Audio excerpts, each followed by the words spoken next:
I'm in Dublin for a series of meetings, and I've had the great opportunity to see Kerry again, who's a social worker here in Dublin, and she works in mental health, and I thought it was a really good opportunity to ask Kerry a little bit about mental health. But first of all, where do you work, Kerry?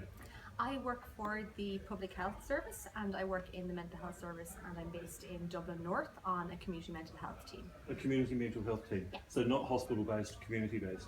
No, well, majority community based. So being on a community team, I cover a geographical area, so if I'm working with somebody who is obviously in my community and they go into hospital, I will also work with them when they're in hospital in the local area.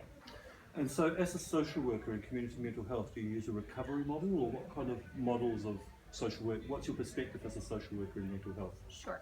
Well, yes, as a social worker, I'm very much interested in recovery orientated practice and in social approaches to mental health and mental distress. So I suppose as a social worker on a community team, my aim is to, I suppose, work with the team and work with service users and also their carers, their family, their friends, and the community in general, looking at mental health and looking at different, I suppose, ways of approaching mental health and mental distress. So it's a very broad, I suppose, understanding of mental health and a very broad way of working with people. So it's very much kind of led by the people in the community themselves.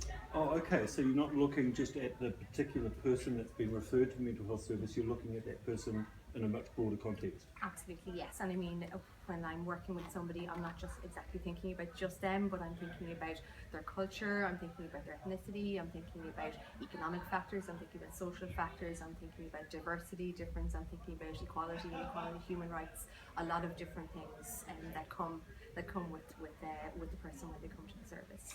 So when you're involving the family, the social network and the community that person lives in, what are you hoping that will happen in terms of the person in the recovery process? I suppose as a social worker, I'm hoping that the person will lead me in their recovery. So really what I'm looking to do is to empower the person.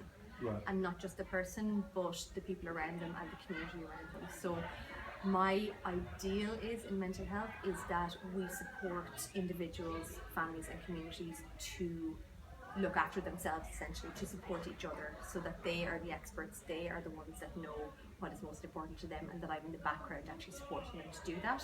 I'm not telling them what to do, I'm not telling them what not to do, but I'm there facilitating and supporting. That's really interesting. Thank you so much for sharing that. I'm sure people will be really appreciative of that video and your time. So thank you very so much. much. Thanks. Okay.